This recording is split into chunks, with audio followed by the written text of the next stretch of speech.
Hello everyone, आप सबका स्वागत है मेरे यूट्यूब चैनल लर्न आईटीआई में। आज का जो हमारा टॉपिक है डीआरडीओ सप्टम 10 टर्नर 3 मॉक टेस्ट नंबर 7। इसके पहले भी हमने 1 से लेकर 6 तक के मॉक टेस्ट आपको सॉल्व करके दिया है, जैसे आपको पढ़ाई करने में आसानी हो। और आज का जो हमारा टॉपिक है turner theory mock test number 7 है। और हम हर एक पार्ट के पीडीएफ का जो जितने भी क्वेश्चन सॉल्व करके दे रहे हैं, इसके पीडीएफ भी आपको डिस्क्रिप्शन में मिल जाएगा। और जो भी मेरे चैनल पे नए हैं, मेरे चैनल को सब्सक्राइब करें और बेल आइकन को दबाएं ताकि मेरे वीडियो के नोटिफिकेशन आपको टाइम पे मिलते रहे। और इसी तरह की रेगुलर क्लास आपको कंटिन्यू में मिलते रहेंगे डीआरडीओ पेपर होने तक। चलिए स्टार्ट करते हैं। आज का जो हमारा वीडियो है turner theory mock test number 7। तो सबसे पहले नंबर का क्वेश्चन है कि what is the purpose of tail on the lathe carrier. कि क्वेश्चन में पूछा गया है जैसे लेथ कैरियर में जो टेल वाला भाग होता है तो वो कौन से उद्देश्य से होता है। लेथ कैरियर में टेल दिया जाने का उद्देश्य क्या है, यही क्वेश्चन में पूछा गया था। इसके लिए पहला ऑप्शन है गिव गुड फिनिश, मतलब अच्छे फिनिश के लिए। दूसरा प्रोटेक्ट द वर्क, जो आपको प्रोटेक्ट करने के लिए। या फिर प्रोटेक्ट द ऑपरेटर, मतलब ऑपरेटर को प्रोटेक्ट करने के लिए। या फिर चौथा नंबर का ऑप्शन है locate and drive the work, मतलब जो आपको लोकेट करना और जो आपको घुमाने के लिए। तो इसका जो सही आंसर है यहाँ पर आप देख सकते हैं option number D, locate and drive the work.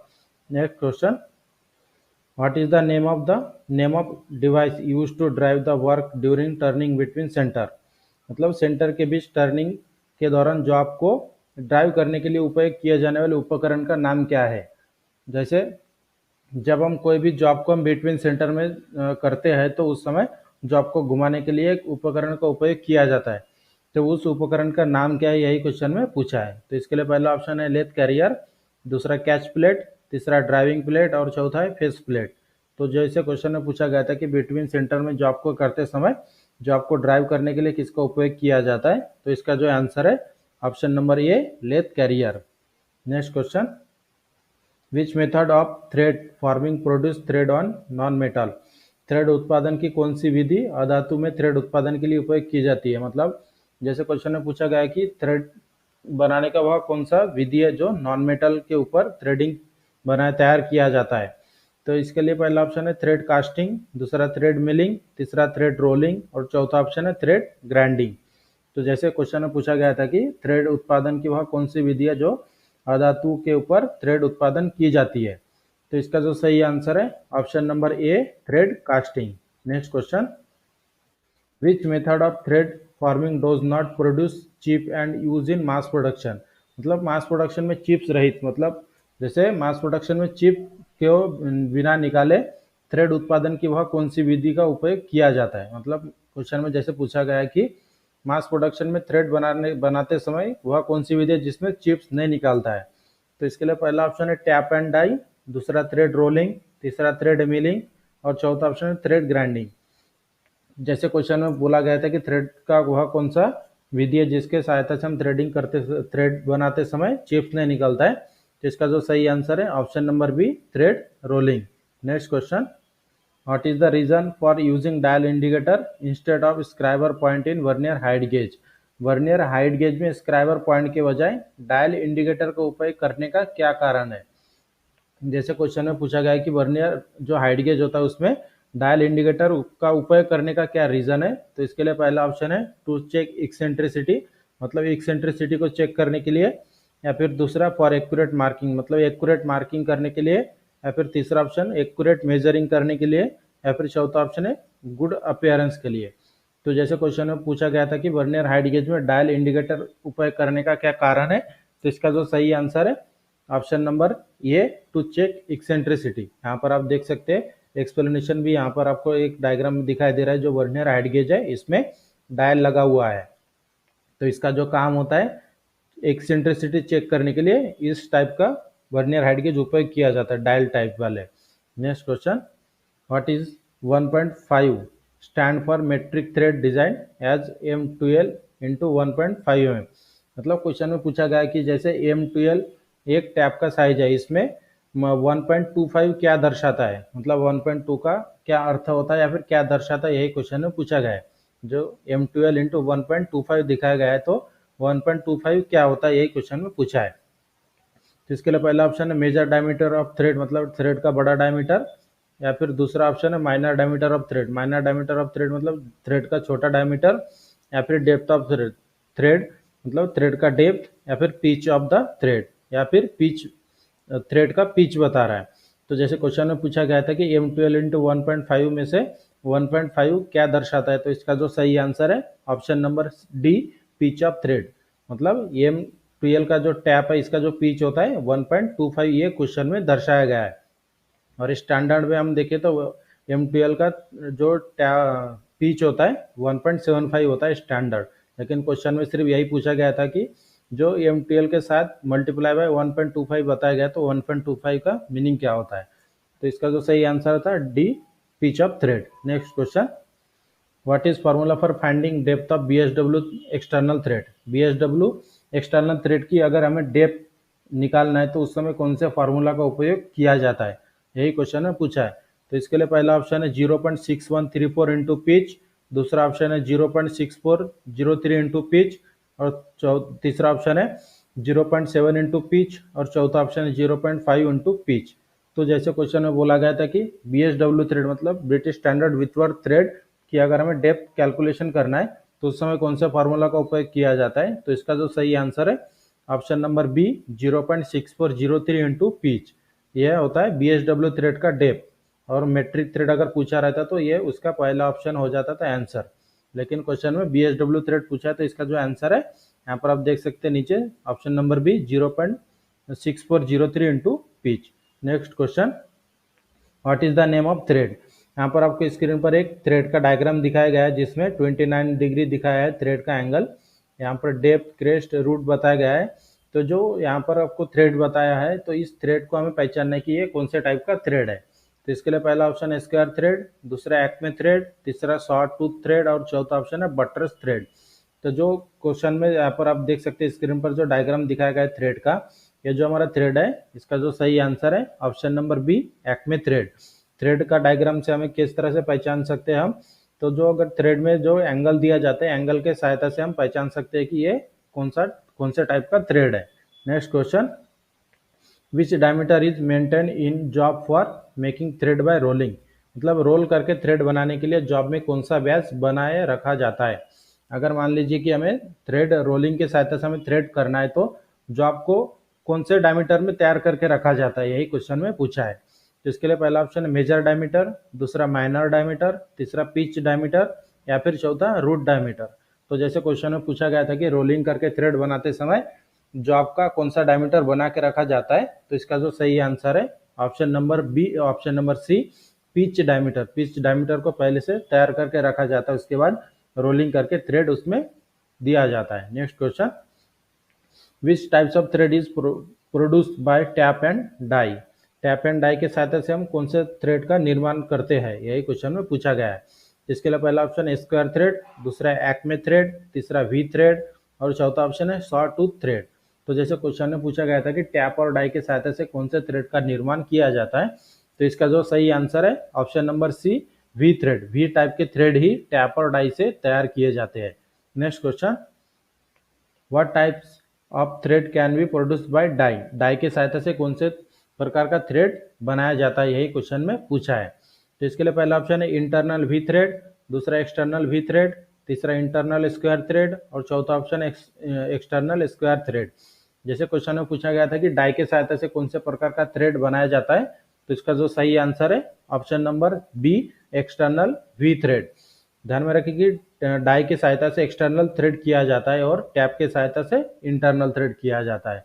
Next question, what is the instrument show in figure. यहाँ पर आपको स्क्रीन पर एक डायग्राम दिखाई दे रहा है जिसमें एक इंस्ट्रूमेंट दिखाया गया है, तो ये कौन से टाइप के इंस्ट्रूमेंट है ये हमें पहचानना है। तो इसके लिए पहला ऑप्शन है वर्नियर माइक्रोमीटर, दूसरा स्क्रू थ्रेड माइक्रोमीटर, तीसरा स्क्रू थ्रेड कैलिपर गेज, और चौथा ऑप्शन है स्क्रू थ्रेड स्नैप गेज। तो जो आपको स्क्रीन पर दिखाई दे रहा है, तो एक जॉब का थ्रेड चेक किया जा रहा है ये इंस्ट्रूमेंट के सहायता से। तो इस इंस्ट्रूमेंट का नाम है, इसका जो सही आंसर है option number B, screw thread micrometer. ये स्क्रू थ्रेड माइक्रोमीटर के सहायता से ये जो आपका थ्रेड है ये चेक किया जा रहा है। Next question, how many unnumbered division on the British chasing dial. British chasing dial पर बिना अंकों वाले कितने डिवीजन होते हैं। जो चेसिंग डायल होता है जो थ्रेडिंग करते समय यूज किया जाता है, तो ब्रिटिश चेसिंग डायल पर कितने नंबर के डिवीजन होता है, यही क्वेश्चन में पूछा गया है। तो इसके लिए पहला ऑप्शन है 3 डिवीजन या फिर 4 डिवीजन या फिर 12 डिवीजन या फिर 18 डिवीजन। तो इसका जो सही आंसर है कि ब्रिटिश चेसिंग डायल पर कितने अंकों वाले डिवीजन होते हैं, तो इसका जो सही आंसर है option number B 4। Next question, what is the name of the part mark X the thread measurement. तो जो यहाँ पर आप देख सकते हैं, ये जो आपको एक जॉब का डायग्राम दिखाई दे रहा है, इसमें इसका साइज चेक किया जा रहा है, तो एक्स के रूप में जो भाग को दिखाया गया है तो इसका नाम क्या है, यही क्वेश्चन में पूछा गया है। तो इसके लिए पहला ऑप्शन है प्रिसिशन रोलर, दूसरा है स्लिप गेज पैक, तीसरा टेपर पैरेलल और चौथा ऑप्शन है टेपर पैरेलल ब्लॉक। तो यहाँ पर आपको जो स्क्रीन पर डायग्राम दिखाई दे रहा है, थ्रेड वाला एक जॉब है जो इंटरनल थ्रेड के अंदर वाले भाग को चेक किया जा रहा है। तो इसमें जो एक्स के रूप में दिखाया गया भाग है, इसका जो सही आंसर है option number B slip gauge pack. यहाँ पर आपको जो दिखाई दे रहा है ये हमारा स्लिप गेज का सेट है। Next question, what is the name of the item mark x in the thread measurement. तो यहाँ पर आप स्क्रीन पर आपको एक डायग्राम दिखाई दे रहा है, जो इंटरनल थ्रेड जो आपका इंटरनल थ्रेड चेक किया जा रहा है, तो इसमें से जो इंस्ट्रूमेंट यहाँ पर लगाया गया है, यहाँ पर आप देख सकते हैं जिसके एक्स के रूप में दिखाया गया है, तो इसका नाम क्या है, यही क्वेश्चन में पूछा है। तो इसके लिए पहला ऑप्शन है प्रिसिशन रोलर, दूसरा स्लिप गेज पैक, तीसरा प्लग गेज और चौथा ऑप्शन है पिन गेज। तो इसका जो सही आंसर है जो स्क्रीन पर दिखाया गया एक्स के रूप में जो भाग है, इसका जो सही आंसर है ऑप्शन नंबर ए प्रिसिशन रोलर। जैसे इसके पहले के क्वेश्चन में हमने देखा था इस भाग को दिखाया गया तो ये हमारा स्लिप गेज है, और जो एक्स के रूप में अभी दिखाया गया ये हमारा प्रिसिशन रोलर है। Next question, which terms are needed to calculate tool life index. Tool life index की गणना के लिए किन शब्दों की आवश्यकता होती है। अगर हमें टूल लाइफ इंडेक्स की अगर हमें कैलकुलेशन करना है तो उस समय कौन से शब्द की आवश्यकता होती है, यही क्वेश्चन में पूछा है। तो इसके लिए पहला ऑप्शन है कटिंग स्पीड एंड फीड, दूसरा depth of cut and RPM, तीसरा है cutting speed time and index और चौथा ऑप्शन है cutting speed and RPM of job. तो जैसे क्वेश्चन में पूछा गया था कि टूल लाइफ इंडेक्स की कैलकुलेट करने के लिए कौन से शब्द की आवश्यकता होती है, तो इसका जो सही आंसर है option number C cutting speed time and index. Next question, what is the name of the part mark X. तो यहाँ पर स्क्रीन पर आपको एक डायग्राम दिखाई दे रहा है जिसमें एक्स के रूप में एक पार्ट को दिखाया गया, तो इस पार्ट का नाम क्या है ये हमें पहचानना है। तो इसके लिए पहला ऑप्शन है ड्राइवर गियर, दूसरा आइडलर गियर, तीसरा ड्रीवन गियर और चौथा ऑप्शन है टम्बलर गियर। तो जो इस स्क्रीन पर एक्स के रूप में जो भाग को दिखाया गया है, इसका जो सही आंसर है option number B idler gear. Idler gear क्यों, क्योंकि यहाँ पर आपको जो गियर ट्रेन दिखाई दे रहा है ये हमारा सिंपल गियर ट्रेन है। इसमें सिंपल गियर ट्रेन में 3 ही गियर होते हैं, ड्राइवर आइडलर और ड्रीवर। तो पहले ऊपर वाला ड्राइवर होता है, बीच में आइडलर और तीसरा नंबर का जो होता है वो हमारा होता है ड्रीवर। तो इसका जो सही आंसर है बीच वाला जो गियर दिखाया गया है इसके रूप में idler gear. Next question, which angle is provided on the metric screw thread micrometer anvil. Metric screw thread micrometer के एनविल पर कितना एंगल दिया जाता है, यही क्वेश्चन में पूछा है। इसके लिए पहला ऑप्शन है 60 डिग्री, दूसरा 47.5 डिग्री, तीसरा ऑप्शन है 55 डिग्री और चौथा ऑप्शन है 30 डिग्री। तो मेट्रिक स्क्रू थ्रेड के जो एनविल होता है वो कितने डिग्री में बने होते हैं, ये जो क्वेश्चन में पूछा गया था, इसका जो सही आंसर है ऑप्शन नंबर ए 60 डिग्री। क्योंकि यहाँ पर मेट्रिक स्क्रू थ्रेड माइक्रोमीटर बोला गया है, मेट्रिक स्क्रू थ्रेड बोला गया है, तो जैसे मेट्रिक थ्रेड हम अगर कोई जगह पर यूज होता है तो मेट्रिक थ्रेड मतलब 60 डिग्री का ही होता है। अगर यहाँ पर ब्रिटिश थ्रेड अगर बोला जाता तो इसमें इसका डिग्री होता था 55 डिग्री, लेकिन मेट्रिक स्क्रू थ्रेड बोला गया इसलिए इसका डिग्री है 60 degree. Next question, what is the name of the part mark x in the thread chasing dial mechanism. तो ये स्क्रीन पर आपको थ्रेड चेसिंग डायल मैकेनिज्म दिखाया गया है, जिसमें एक्स के रूप में दिखाए गए भाग को हमें पहचानना है कि जो ये चेसिंग डायल है इसमें से एक्स के रूप में दिखाए गए पार्ट का नाम क्या है। तो इसके लिए पहला ऑप्शन है वर्म गियर, दूसरा लीड स्क्रू, तीसरा शाफ्ट और चौथा ऑप्शन है ग्रेजुएटेड डायल। तो जो स्क्रीन पर आपको देख सकते हैं चेसिंग डायल का डायग्राम दिखाया गया है, और चेसिंग डायल के ऊपर एक्स के रूप में दिखाए गए भाग का जो नाम है, इसका सही answer option number D graduated dial. इसके ऊपर नंबर होता है 1 2 3 4, तो ये हमारा हो गया, इसका जो सही आंसर है graduated dial. Next question, what is the shape of interchangeable anvil used in screw thread micrometer. Screw thread micrometer में जो इंटरचेंजेबल एनविल होता है उसका आकार क्या होता है, यही क्वेश्चन में पूछा गया है। इंटरचेंजेबल एनविल मतलब हम जॉब के हिसाब से या फिर थ्रेड के हिसाब से हम उसके एनविल चेंज कर सकते हैं, जिसे बोला जाता है इंटरचेंजेबल। तो इंटरचेंजेबल जैसे क्वेश्चन में पूछा गया है स्क्रू थ्रेड माइक्रोमीटर में इंटरचेंजेबल एनविल का आकार कैसा होता है। तो इसके लिए पहला ऑप्शन है स्क्वायर शेप, दूसरा वी शेप, तीसरा सर्कुलर शेप और चौथा ऑप्शन है रेडियस शेप। तो जो क्वेश्चन में पूछा गया था स्क्रू थ्रेड माइक्रोमीटर के एनविल का आकार क्या होता है, तो इसका जो सही आंसर है option number B, V shape. जो स्क्रू थ्रेड माइक्रोमीटर में एनविल इंटरचेंजेबल एनविल लगा होता है इसका आकार होता है वी आकार।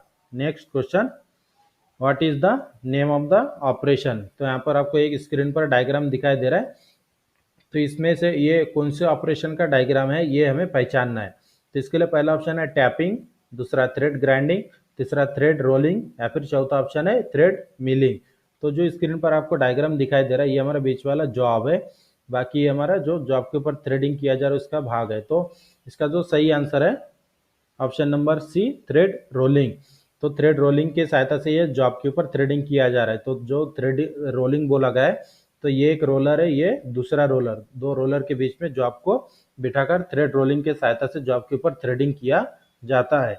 Next question, which parameter of a thread is measured by three wire method. Three wire method द्वारा थ्रेड के किस पैरामीटर को मापा जाता है या फिर चेक किया जाता है, यही क्वेश्चन में पूछा है। तो इसके लिए पहला ऑप्शन है पिच, दूसरा मेजर डायमीटर, तीसरा माइनर डायमीटर या फिर चौथा इफेक्टिव डायमीटर। तो जैसे क्वेश्चन में पूछा गया था कि थ्री वायर मेथड के सहायता से थ्रेड के किस पैरामीटर को चेक किया जाता है, तो इसका जो सही आंसर है option number D, effective diameter. Three wire method के सहायता से जो थ्रेड होता है थ्रेड के इफेक्टिव डायमीटर को चेक किया जाता है। Next question, identify the part mark x in British chasing dial. तो यहाँ पर आपको लेथ मशीन का एक ब्रिटिश चेसिंग डायल दिखाया गया है जिसमें एक्स के रूप में एक भाग को दिखाया गया है, इसे हमें पहचानना है कि इसका नाम क्या है। तो इसके लिए पहला ऑप्शन है क्राउन गियर, दूसरा वर्म गियर, तीसरा हेलिकल गियर और चौथा ऑप्शन है विवेल गियर। तो जो यहाँ पर आपको ब्रिटिश चेसिंग डायल दिखाई दे रहा है उसमें एक्स के रूप में जो भाग को दिखाया गया है इस भाग का नाम है option number B, worm gear. Next question, what are the uses of BSP thread. BSP thread का उपयोग कहाँ किया जाता है, यही क्वेश्चन में पूछा गया है। बीएसपी थ्रेड मतलब होता है ब्रिटिश स्टैंडर्ड पाइप थ्रेड। तो इसके लिए पहला ऑप्शन है जनरल फास्टनिंग, दूसरा ऑटोमेटिक ऑटोमोबाइल इंडस्ट्रीज या फिर तीसरा ऑप्शन है पाइप एंड पाइप फिटिंग या फिर चौथा ऑप्शन है लोड ट्रांसमिशन। तो जो बीएसपी थ्रेड होता है ब्रिटिश स्टैंडर्ड पाइप थ्रेड होता है, इसका जो उपयोग होता है इसका सही आंसर है option number C, pipe and pipe fitting के समय बीएसपी थ्रेड का उपयोग किया जाता है, क्योंकि इसके नाम पे ही है ब्रिटिश स्टैंडर्ड पाइप। जो थ्रेड का नाम है ब्रिटिश स्टैंडर्ड पाइप थ्रेड है, तो इसका उपयोग सिर्फ पाइप के ऊपर ही किया जाता है। Next question, what is the method of thread measurement. तो यहाँ पर आपको एक स्क्रू थ्रेड का डायग्राम दिखाई दे रहा है जिसके सहायता से ये इसका साइज चेक किया जा रहा है। तो ये कौन से मेथड से इसका साइज चेक किया जा रहा है, फिर कौन सा जो डायमीटर चेक किया जा रहा है, तो ये कौन सा मेथड है जिस मेथड से इसका मेजरिंग किया जा रहा है, तो हमें पहचानना है कि कौन सा मेथड यूज किया जा रहा है। तो इसके लिए पहला ऑप्शन है मेजर डायमीटर यूजिंग माइक्रोमीटर, मतलब मेजर डायमीटर चेक कराए माइक्रोमीटर के सहायता से, या फिर दूसरा ऑप्शन है effective diameter using screw thread micrometer, या फिर इफेक्टिव डायमीटर चेक किया जा रहा है जो स्क्रू थ्रेड माइक्रोमीटर से, जो सेकंड ऑप्शन है। तीसरा ऑप्शन में बोला गया है कि effective diameter using three wire method, effective diameter check किया जा रहा है जो थ्री वायर मेथड के सहायता से, या फिर चौथा ऑप्शन है minor diameter using three wire method, जो माइनर डायमीटर चेक किया जा रहा है थ्री वायर मेथड के सहायता से। तो जो क्वेश्चन में पूछा गया था कि जो स्क्रू थ्रेड का ये मेजरिंग मेथड है, ये इस मेथड का हमें नाम पहचानना है कि ये कौन सा मेथड है। तो इसका जो सही आंसर है option number C, effective diameter using three wire method. तो जो स्क्रू थ्रेड आपको दिखाया जा रहा है इसका इफेक्टिव डायमीटर चेक किया जा रहा है थ्री वायर मेथड के सहायता से। Next question, what is the use of BSW thread. BSW thread का उपयोग कहाँ किया जाता है, यही क्वेश्चन में पूछा गया है। तो बीएसडब्ल्यू थ्रेड मतलब होता है ब्रिटिश स्टैंडर्ड विथवर्थ थ्रेड, जिसका एंगल होता है 55 डिग्री। तो इसका जो BSW थ्रेड है इसका उपयोग कहाँ करते हैं, तो इसके लिए पहला ऑप्शन है जनरल पर्पस फास्टनिंग, मतलब फास्टनिंग करने के लिए, या फिर दूसरा लोड लिफ्टिंग मतलब लोड को उठाने के लिए, या फिर तीसरा फास्ट मूवमेंट मतलब बहुत जल्दी टाइट या फिर ढीला करने के लिए, या फिर चौथा ऑप्शन है यूज इन इलेक्ट्रिकल अप्लायंसेस मतलब इलेक्ट्रिकल के जो अप्लायंसेस होते हैं उसमें यूज किया जाता है।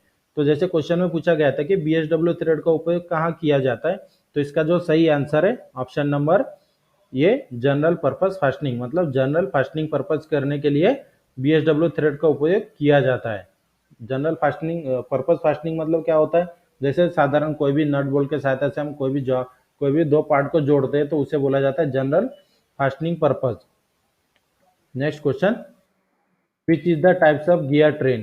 तो यहाँ पर आपको एक गियर ट्रेन का डायग्राम दिखाई दे रहा है जिसमें यहाँ पर आप देख सकते हैं 4 गियर है, 1 2 3 और 4।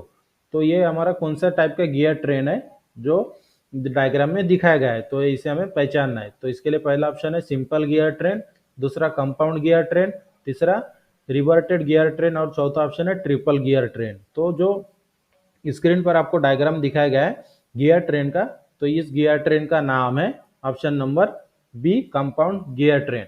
तो कंपाउंड गियर ट्रेन किस तरह से पहचाना जाता है, जैसे इसके पहले भी एक क्वेश्चन आया था जो हमने बताया था कि सिंपल गियर ट्रेन में 3 गियर होते हैं, ड्राइवर, आइडलर और ड्रिवन। और जो क्वेश्चन में पूछा गया था हमारा जो डायग्राम है इसका आंसर है कंपाउंड गियर ट्रेन। तो कंपाउंड गियर ट्रेन कैसे पहचानना है, तो कंपाउंड गियर ट्रेन में ध्यान में रखें कि 3 से ज्यादा गियर होते हैं जिसमें ड्राइवर डबल होते हैं और ड्रिवन डबल होता है जिसे बोला जाता है कंपाउंड गियर ट्रेन। तो यहाँ पर आप देख सकते हैं हमारा एक ड्राइवर है, ये दूसरा ड्रिवन, और ये दूसरे नंबर का ड्राइवर है, ये दूसरे नंबर का ड्रिवन, मतलब इसमें 2 ड्राइवर है और 2 ड्रिवन है, जिस वजह से इसका नाम दिया गया है compound gear train. Next question, which one is the example for transmission of motion using thread. Thread का उपयोग करके गति के संरचन के लिए कौन सा उदाहरण है, मतलब गति को ट्रांसमिशन करने के लिए थ्रेड मोशन कौन सा यूज किया जा रहा है, ये हमें पहचानना है कि कौन से थ्रेड मोशन को यूज करके हम पावर को ट्रांसमिशन कर सकते हैं। तो इसके लिए पहला ऑप्शन है रैक एंड पिनियन, दूसरा वर्म शाफ्ट, तीसरा क्रैंक एंड स्लॉटेड लिंक और चौथा ऑप्शन है विवेल गियरिंग। तो जैसे क्वेश्चन में पूछा गया था कि थ्रेड का उपयोग करके गति ट्रांसमिशन करने के लिए कौन सा उदाहरण है, तो इसका जो सही आंसर है option number B worm and worm shaft. Worm shaft के सहायता से हम पावर को ट्रांसमिट कर सकते हैं, जैसे लीड स्क्रू और चेसिंग डायल होता है उसमें वर्म गियर होता है और लीड स्क्रू हमारा वर्म शाफ्ट होता है। तो इस वजह से इस तरह से हम पावर ट्रांसमिशन कर सकते हैं थ्रेड के सहायता से। Next question, which instrument has this types of measuring anvil. इस प्रकार का मेजरिंग एनविल किस उपकरण में होता है, तो यहाँ पर आपको जो डायग्राम दिखाई दे रहा है स्क्रीन पर, इस डायग्राम में एनविल दिखाया गया है, ये एक्सटर्नल ये इंटरनल ये एक्सटर्नल एनविल है, मतलब ये दोनों का पेयर दिखाया गया है, एनविल का पेयर है। तो ये कौन से इंस्ट्रूमेंट में यूज किया जाता है इस टाइप के एनविल, यही क्वेश्चन में पूछा है।